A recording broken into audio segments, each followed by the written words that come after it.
Okey, Acik dari mana Cik? Dari mana? Daripada Kedah. Oh, dari Kedah. Datang ke sini. Telefon di Sol. Acik ambil berapa barang ni Cik? 3 barang, murah je. 3 barang dengan harga berapa ringgit? RM60. Allahu Akbar. Macam beli keropok, macam beli goreng pisang. Dekat tempat lain tak boleh dapat lah. Tolong support lah.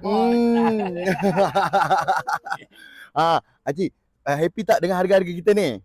Sangat happy lah. Murah kan? Dengar cerita semalam waktu tu kita orang tengah live, Acik dah sampai dulu, betul?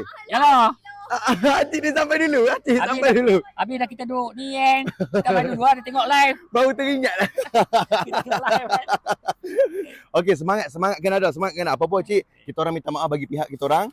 Alright, sebab apa? Sebab atas kelewatan kita orang, saya minta maaf banyak nah. Alright. Saya pun sama jugalah. Ya, apa pun. Dah dapat barang. Apa RM60. RM60. Okey Cik, okey selamat hari raya. Selamat hari raya kosong-kosong nah. Okay. Apa-apa Acik ni telefon di Sol. Acik, terima kasih. Okay. Murah rezeki nah. Okey. Alright.